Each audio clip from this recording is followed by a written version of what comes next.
Good morning, students. Today we will try to understand reaction with dilute mineral acids. We have studied reaction with oxygen, what happens. Then let's study what happens when a metal reacts with dilute acid. It forms metal salt and hydrogen gas is being released. Remember, students, metal salt and hydrogen gas is being released when metal reacts with dilute acid. Hydrochloric acid and sulfuric acid reacts with metal which are placed above hydrogen in the reactivity series to form metal salts.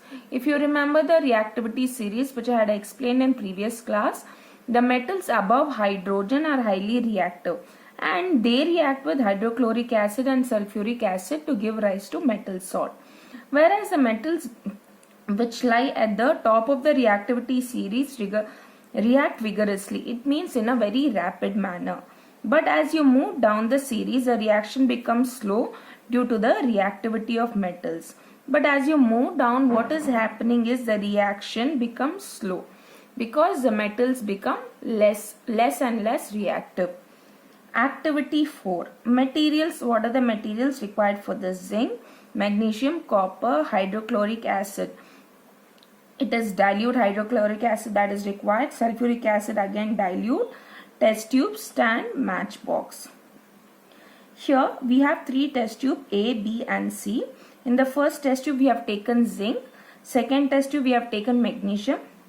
Third test tube we have taken copper. What happens?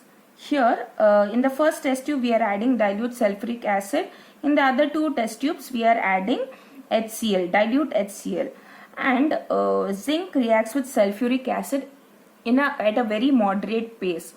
Okay, not too very fast, not too very slow, but it does react with sulfuric acid and hydrogen gas is evolved or released. Here what happens again, magnesium reacts with hydrochloric acid very vigorously or rapidly and gives rise to hydrogen gas. Now when you look at the copper in the reactivity series, it lies at the bottom. So the reaction HCl and copper will not react. Okay. So copper is placed below hydrogen. So we see that the reaction will not happen over here. Let's see what are the observations. Reaction takes place at a moderate speed in test tube A and a gas is evolved. Reaction takes place vigorously in test tube B with the evolution of gas. But there is no reaction in test tube C. Now bring a burning matchstick near the mouth of the test tube A and B. The gas burns with a pop sound. Now how do we know that hydrogen gas has been released? When you get the burning matchstick near the mouth of the test tube, what do we see over here is the gas burns with a pop sound. By this we get to know that hydrogen gas is being released. Conclusion. Look at this reaction. Zinc, when it reacts with H2SO4, it forms zinc sulfate and hydrogen gas is released. Copper does not react even in presence of sulfuric acid.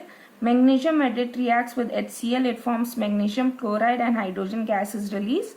Zinc is highly reactive. Mg is highly reactive. So copper is least reactive.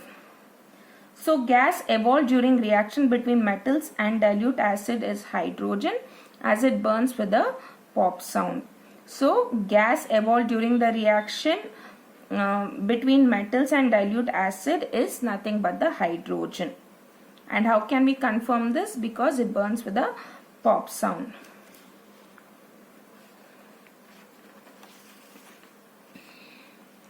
Reaction with salt solution, very important. When a more reactive metal displaces a less reactive metal from the salt solution, the reaction is called displacement reaction. For example, copper is less reactive when compared to iron. So here there is no displacement that is happening or there is no reaction that is happening because copper is less reactive whereas iron is more reactive. If it was the other way round, then the reaction would have taken place. If iron was here and copper was attached to sulfate, then the reaction would have taken place. Since we see that copper is less reactive, there is no reaction that is taking place. Copper is less reactive than iron and thus is not able to displace iron from iron sulfate. Magnesium plus copper sulfate, magnesium sulfate is formed and copper is being formed. Now magnesium is highly reactive when compared to copper. So in this case what happens? The reaction is happening. So highly reactive metal is displacing a less reactive metal from its salt. This is a salt solution, from its salt solution. So see, copper is being displaced and magnesium combines with sulfate and forms magnesium sulfate. So by this we get to know magnesium is more reactive than copper. To show displacement reaction between metals and salt solution. So let's see the displacement reaction. The name itself is telling you something is getting displaced. Okay, the less reactive metal is getting displaced. Iron filings, zinc metal, ferrous sulfate solution, copper sulfate solution, 2 test tubes and test tube stand. So for this you need iron filings and zinc metal, ferrous sulfate solution, copper sulfate solution and 2 test tubes and a test tube stand. Method, how do we go about? Now there are 2 test tubes. In the first one we are adding 5 ml of copper sulfate. Iron is already present here and to that we are adding 5 ml of copper sulfate. Second one, already zinc is present. To that we are adding 5 ml of ferrous sulfate. Test tube 1, we see there is a color change from blue to light green. So copper sulfate solution is blue. And once a reaction has taken place, it becomes light green. Whereas over here, ferrous sulfate, what happens? Light green changes to colorless. Ferrous sulfate is light green and it changes to colorless when it reacts with zinc. So what is the conclusion? When iron reacts with copper sulfate solution, okay, the color changes to light green. It means the reaction has taken place. Copper is less reactive, that's why iron has displaced copper and it has formed iron sulfate and copper is displaced. Same over here, light green is changing to colorless because zinc is highly reactive when compared to iron. So we see that iron is displaced. So zinc sulfate is formed. That's why there is a color change. So by this we get to know more reactive metals can displace less reactive metal from their salt solution. So we saw that iron and zinc, they were highly reactive when compared to copper and iron. So they were able to displace the less reactive metal from its solution, salt solution.